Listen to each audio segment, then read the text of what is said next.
Love is, to me, is the greatest power in the universe. There is always silver linings if we have eyes to see them. If you have a belief system that doesn't work for you, when you go through a very deep challenge, find a new one.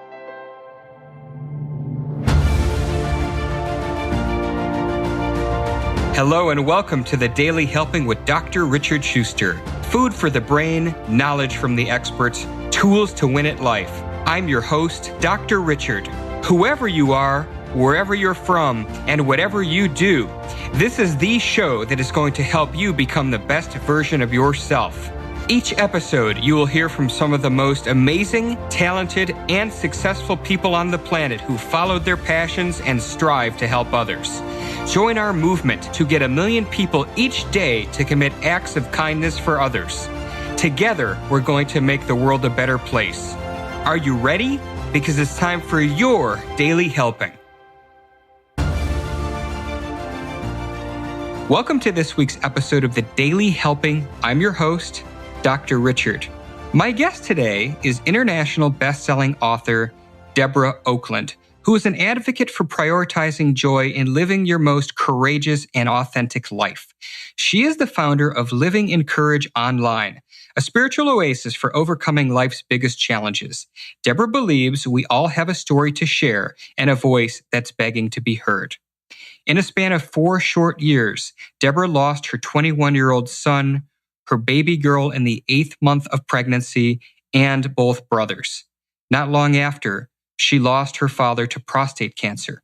This was an incredibly difficult time for her, but Debra tapped into her long-held belief, which became the foundation of her new book, that she knew down deep if she remained grounded in courage, love, and peace, the silver linings appear. Debra's work since that point has been to share her story of living in courage, sharing with people that in the midst of immense tragedy, she was able to choose love, able to go within to find the courage to move forward. In a state of peace, Debra dedicated herself to helping others to make these brave choices as well. The loss that she experienced in this short period of time was life-altering and illuminated a path forward that she never saw coming. Instead of retreating from life, Debra was called upon to open herself up and create a blueprint for increasing joy and abundance. In 2016, Debra launched her best-selling book, Change Your Movie, Change Your Life, 7 Real Concepts for Courageous Change, which became a bestseller in the happiness and personal transformation categories. In this book, she goes into the core concepts that have helped to guide her in her journey, providing ideas which you can use to manifest your best life. Wow. Debra, welcome to the show. Thank you, Dr. Richard. I am honored to be on the Daily Helping and to have a discussion about living in our joy and life and how we can manage to navigate our life with courage, because I know you've done this yourself. Well, I appreciate that. And I think that what's so exciting about your story and so interesting is that you've done all of these things. You've written the book, you've started your online community, but that came out of tragedy. And I wonder if you could take us back in time and talk about that period and what happened and how you came out of that. Yes, I can. As I like to say, there is always silver linings if we have eyes to see them. And when all of this occurred, it was some time ago. I lost my brother Tim in 1992. And my husband Cody and I lost our baby girl at birth in 1993. In 94, we lost my brother Ted. And in 95, my 21-year-old son Wade was killed in a car accident. He was supposed to be driving. He was not. It's a very long story. But shortly after, my father to prostate cancer. So when you're going through this, there's a great deal of shock. Some were expected, some were not.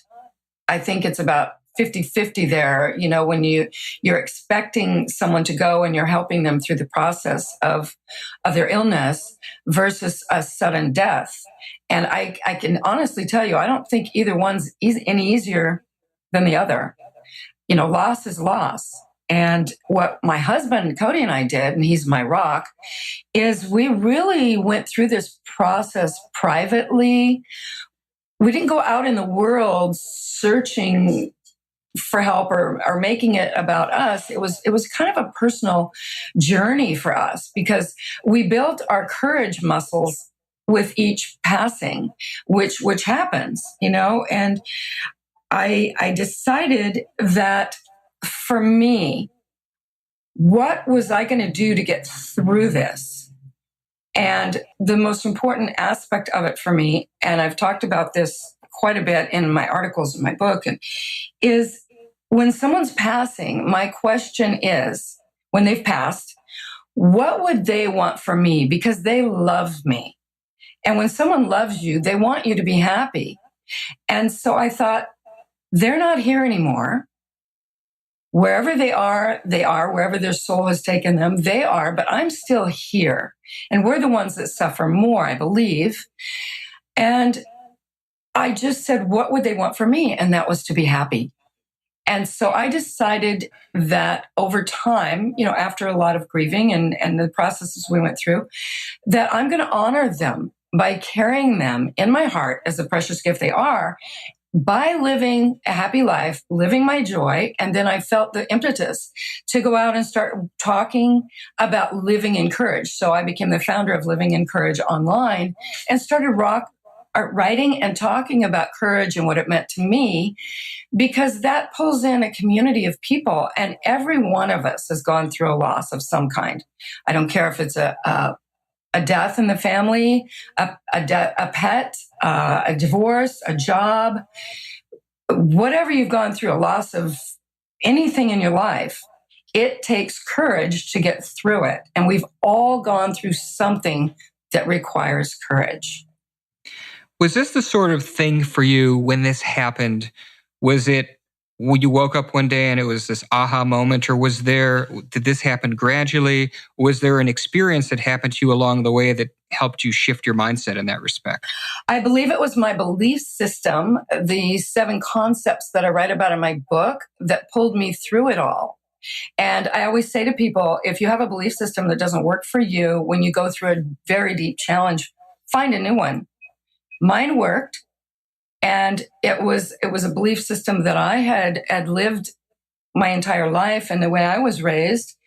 And it worked for me. It pulled me through the hard times. Plus, I didn't feel they were gone. I felt that their soul had taken them wherever they needed to be. And I just knew that they would want me to live in joy because they love me. And that's what love does. Are the belief systems you're talking about, are these referenced in your book? Yes, they are. I call them concepts. I write about them as concepts. So these are the 7 real concepts. And by the way, it's REEL, which doesn't come through when we're talking, but to walk us through them. Let's go through these concepts. Well, in the process of writing the book, I had written the book and it was a little dry. And I thought, I'm ready to publish this. And then I got some information that a friend of mine from the UK would come over and he would write about Mother Nature in regard to these concepts, how Mother Nature, as our greatest teacher, would support us, these concepts. And so he came over, and then I was ready to publish again. And then I realized that the name of the book was Change Your Movie, Change Your Life. 7 real concepts. And that's where all of the movie theme came in. And it makes it much more readable, enjoyable. There's a lot of movie quotes. It took me a long time to get permissions for everything. And so concept number 1 is conscious choice. And I think that is one of the most important to begin with, because everything we do in life ends up as a result is because of our conscious choices. So that is so important to me. What choices are you making moment by moment? The second is wisdom. The third is love. The fourth is purity. The fifth is concentrated illumination. The 6th is peace. And the 7th is rhythm. And at the end of each of the concepts, I have my personal storyboard and one for the reader to fill out. I also have a movie treatment, which would be more of a treatment than a script, but I call it a treatment. And it is the same story told two different ways, with two different endings, according to your conscious choice and how it could end up negative in one of the endings and positive in the other, according to your conscious choice. And I write about an artist. I write about a dancer, a young boy whose father left him and his sister and his mom, and how that affected his relationships later in life. I wrote about a gang member, and just all these fabulous different stories. A young girl in high school that didn't feel like she fit in and found an Aladdin's lamp. So I write about those, and then I also give a real REEL wrap on each concept at the end. So it's creating these 7 steps, these 7 concepts that people can use, fill out, figure out which one works for them the best. And the 6 concepts are pulled together through rhythm at the end of the book. As I'm hearing this, Debra, it sounds to me that the message of this book and the filmmaking analogy is essentially your life is the movie. You're the director. You're the producer. If you don't like something, change the script. Is that on point? Exactly. I talk about this throughout the book. You're the writer, the director, the producer. You're the editor. You're everything. It's your movie, and we all live in the bigger picture of the movie with the collective out in the world. But our personal movie story, our life, whatever it is, yes, that's exactly what I'm talking about. And just kind of to review some of these 7 real concepts, conscious choice, that made a lot of intuitive sense. You're basically saying that you're accountable for your decisions, your choices, that the actions have consequences.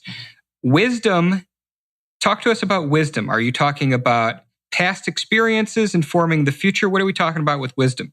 I'm talking about, it kind of goes along with the conscious choice, because wisdom requires an open mind. And as you know, humans bond strongly with others who uphold their beliefs and concepts. And separation occurs when people they disagree on things. And we can spend lifetimes defending our concepts of being right. And I say, where's the wisdom in a closed mind and heart? Being respectful of other belief system allows for personal expansion and growth. And using the wisdom within us guides us through life. And it's a bridge to freedom within each of us. And I look to people who wisely inspire me personally without ego, but are living examples.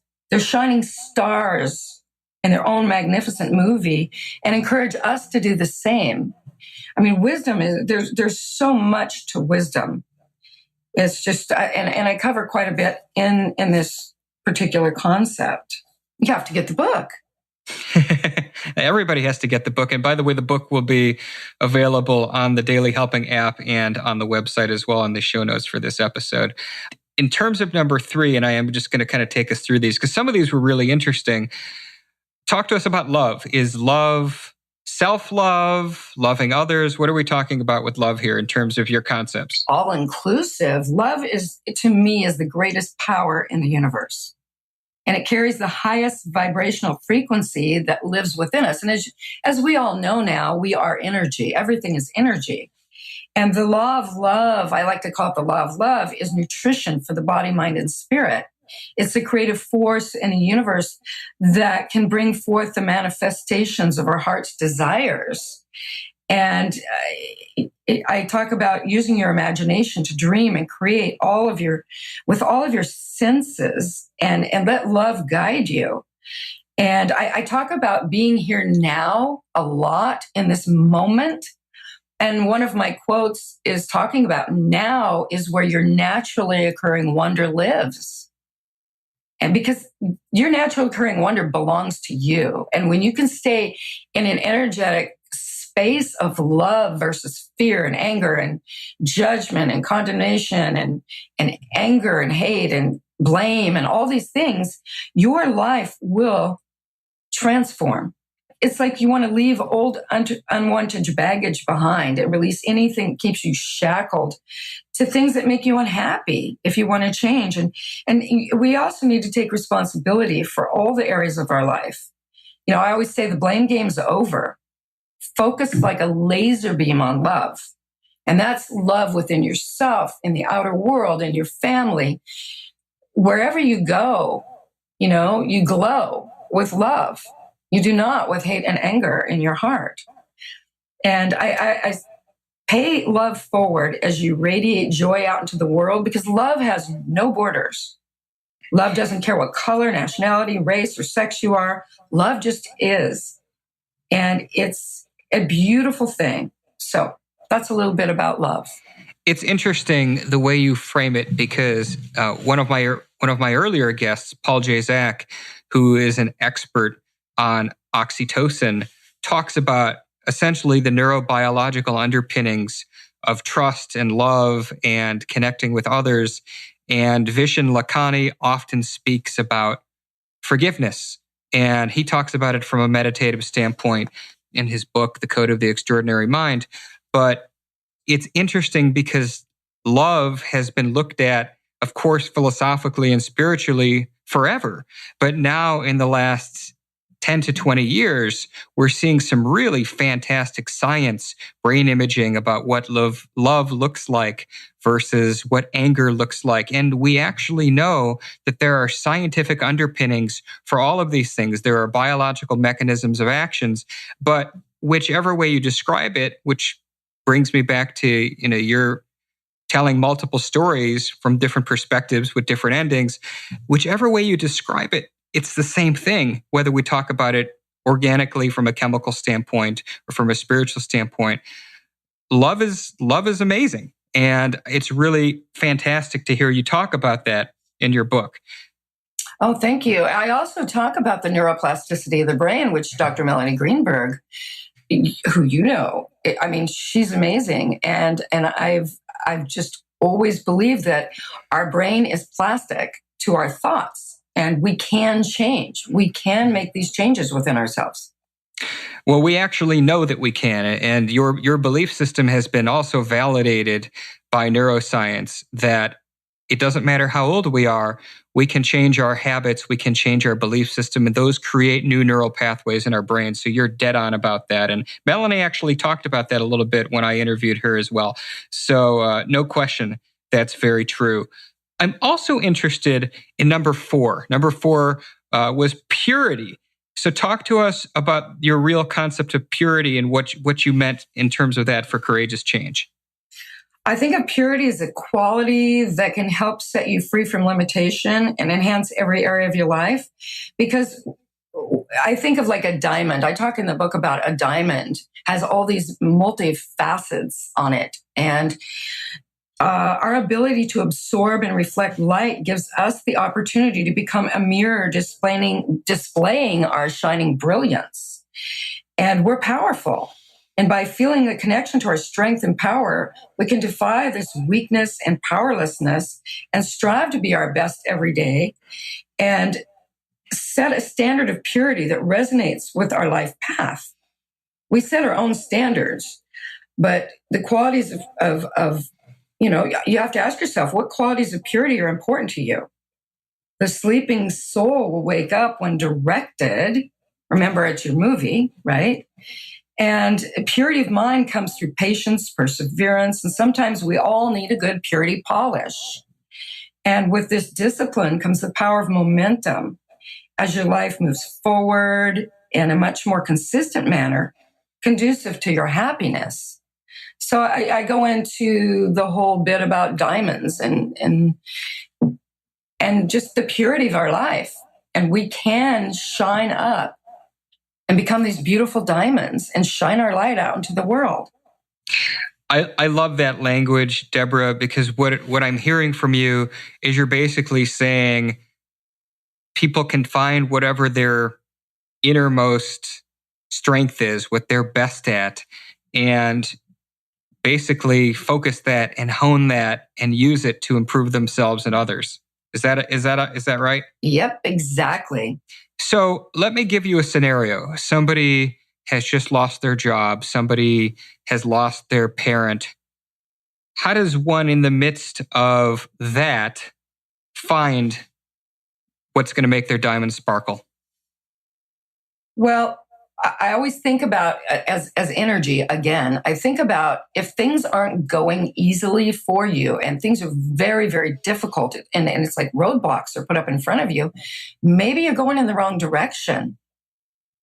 And if you lose your job, maybe there's a better job, and we all lose people. I mean, it's going to happen. If you live and breathe on this planet for any length of time, we're going to know someone that leaves. And how are you going to cross that bridge to the other side? How are you going to get there? And are you going to allow people to take your hand and help you over and ask for assistance when you need it?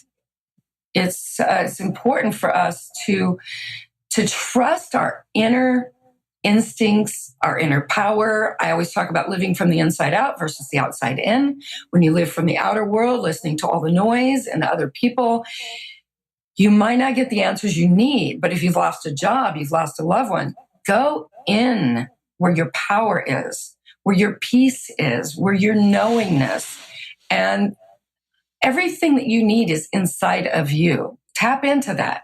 You'll find the answers.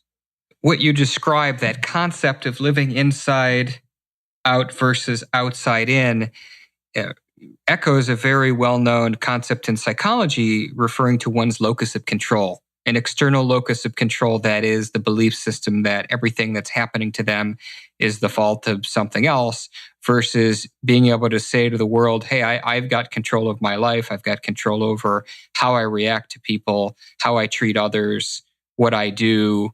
So that's really fantastic, because that's basically what you're saying. By living the way you're speaking, by living inside out, you're basically saying, I've got an internal locus of control and I can overcome anything. You can. And again, it goes back to conscious choice. So they all of your real concepts definitely are pulling together. Number 5 was the most interesting one, only because it was so unique sounding. Concentrated illumination. Debra, what does concentrated illumination mean and how does one use it? Concentrated illumination is concentrated energy infused with light. And I say in the book, that would be you. This puts you in the director's chair of your movie, and you can use your concentrated electronic light to determine the outcome of your life. I like to say, try some spiritual sunbathing. And while you're soaking up the light, use your thought to create the life you want to live. Thought is an important element in concentrated illumination. It's a gateway to your powerful, perfected presence, the universal mind of love, wisdom, and power, or the absence of it, depending on how you use it. And your creative power is as unlimited as you are. And simply by setting it into motion, life expands for you. So you find out what sparks your core of creativity, connect with it as you ride the wave all the way to completion. And this way you become the master of your destiny through your own creative power wanting to express through you, which again is concentrated illumination, and allow the world to enjoy you and all you choose to create. Again, in the book, I talk about the clarity in the camera lens. Do you need to revise your script, set up auditions, build a new set, or silence the negative critics? Are you enjoying the clips you're currently able to view? Because life is ever changing, as is your movie. So there's always some editing to attend to. And life is I like to think of life as a movie director as a busy one. So remember to take care of your physical, mental, and spiritual health every day and shine your light, which to me is your concentrated energy. I have 2 thoughts, specifically questions that I wanted to ask you after hearing that from you. One is when you talked about a spiritual sunbath and you talk about spirituality, are you talking about a specific religion, all religions? What are we talking about from a spirituality or spiritual sunbath? What does that mean? I'm talking about whatever is important to you. we each have our own way of, religion, spirituality. There's a million forms out there. Whatever sparks your soul, whatever soothes your soul and makes you happy. It's a very personal and sacred place that we go with our spirituality or religion. And that is, I have no judgment on any of that. Whatever works for you, keep at it. Okay, that makes perfect sense. And my second question was, as you were describing concentrated illumination, it sounded an awful lot like mindfulness meditation that Dr. Melanie Greenberg was talking about on my show a few episodes ago. Mm-hmm. Are those essentially similar, related? Similar, yes. I mean, I personally meditate. And that's where I sit in the morning. I get my energy. I pre-pave my day. I go in and I get quiet. It's my sacred space. And in that space, I tap into my inner power, not anything in the outer world, my inner power, who I am, what I need, and what I want in my life, and how I want my movie to turn out. Makes sense. Okay, so we've gone through conscious choice, wisdom, love, purity, concentrated illumination. Number 6 is peace. And I know you said the 7th one kind of ties them all together. So this is really the last real concept for courageous change. Talk to us about peace. I talk about peace being our action hero. Peace is active and magnetic. And choosing peace taps us directly into our inner power station, our inner core. It's I like to think of it as an action hero, a concentrated activity that brings harmony into every space it occupies. And it takes the power of our attention to hold peace in a world still less than peaceful. And you know this, and Dr. Richard, you know this, our world is less than peaceful. And so we need to really tap into our inner peace in our inner world where we can stay calm and we can be a conductor of peace. And not only will we bring peace to the world, we'll be blessed because peace is power. Actually, I think I'm going to retract my last statement to you. This sounds more like the mindfulness than did the concentrated illumination. But what you're essentially talking about is in the way that we react to others, in the way that we treat others, we are making the world a better place. Yes. Outstanding. All right. And now number 7, rhythm. You said that the rhythm is the concept which ties the 6 together. How does that work? Well, with the little work areas that I have in here and sharing my personal storyboard, and people can fill out their storyboard because I ask questions, say it like on peace. It will go, my question is, what does peace mean to you? What does harmless to self and others for the highest and greatest good mean to you?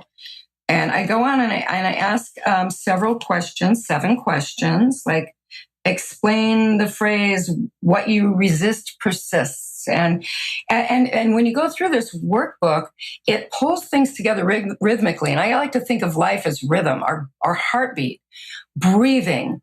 When you're athletes, when they're exercising, life is rhythm, and it's sacred rhythmic dance choreographed by you to create your personal symphony.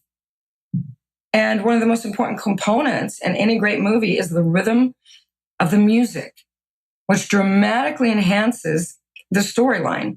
So this is where an ordinary movie becomes extraordinary. And we are extraordinary. And rhythmically pulling these together just balances your life beautiful, because everything in life has a rhythm, establishing cycles, patterns, stages of development. And Mother Nature flows in rhythmic relationships, season to season. And there's great cosmic rhythms in our ever-expanding universe. So rhythmic waves bind together, creating matter. And that's what my intention was with this book.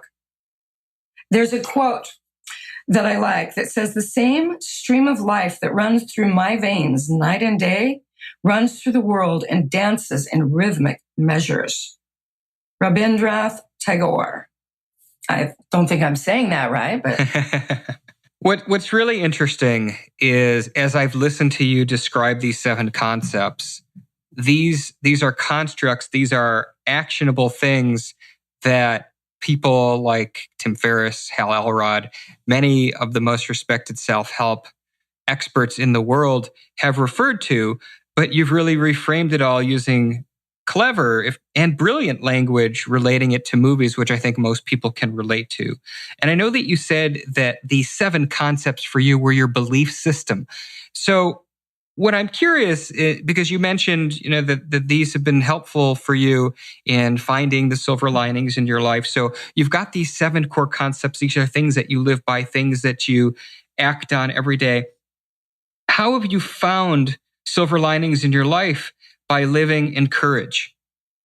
Well, if I hadn't gone through all I went through, I wouldn't have become a writer and the founder of Living in Courage. I wouldn't have written a book about the 7 concepts I live my life by, which could help other people, and became a bestseller in happiness and personal transformation here and in Canada. And I wouldn't have met all the amazing people I've met along the way. And that includes you, Dr. Richard. I appreciate that. Also, we have to make sure we don't get so caught up in the loss that we don't see the silver lining or the gift that can come to us if we're open to it. And I like to think that I'm courageously holding the space for love, and my life is bigger than the challenge set before me.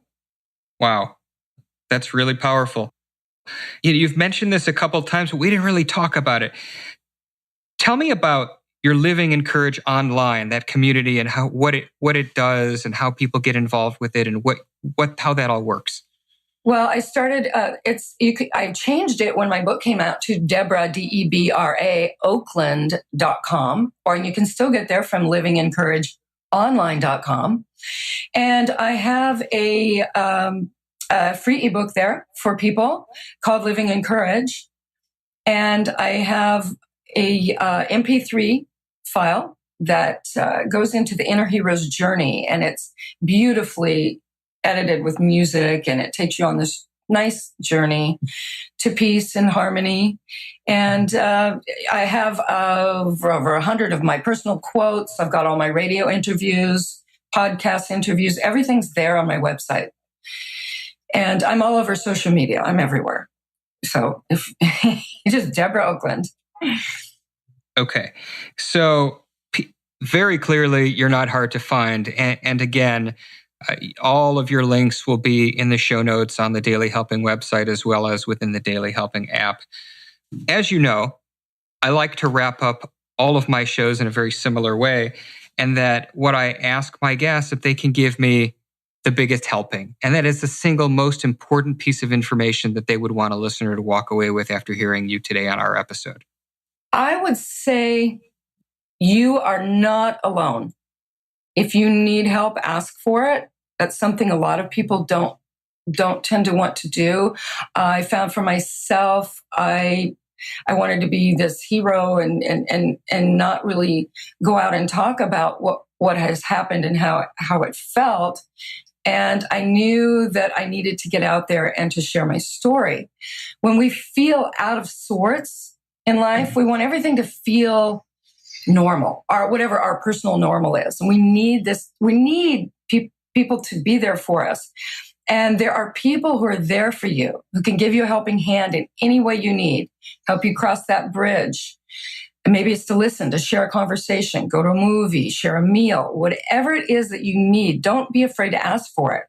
We all go through challenges in this life, and no one escapes them. So lend a helping hand to others. Be grateful. Gratitude is the most important thing that you can ever hold on to. When you go to bed at night, say what you're grateful for. When you wake up in the morning, what you're grateful for. And that way it's a win-win for everybody. So you actually gave us 2 biggest helpings, which is awesome. Gratitude and lend a helping hand to somebody else. Those were what I heard from you as your 2 most important, fantastic take-home messages, correct? Yes. I love it. I love it. All right. Well, we are at time. Debra, thank you so much for coming on the show again. If you wouldn't mind sharing your URL one more time and the name of your book, and then we will wrap it up. Okay. My URL is www.debra, Debra Oakland, OAKLAND.com. And the name of my book is Change Your Movie, Change Your Life, 7 Real, REEL, Concepts for Courageous Change. I will be getting it out on Kindle at some point. It's now on Amazon. And I would like to thank you, Dr. Richard, for having me on the Daily Helping. I love the work you're doing, and thank you so much. It was absolutely my pleasure. Thank you very much. And that's it, everybody. Thank you so much for listening to today's episode of The Daily Helping. Please go subscribe to the show on iTunes and on the Google Play Store. If you like what you heard, leave us a 5-star review. That's how others find out about the podcast.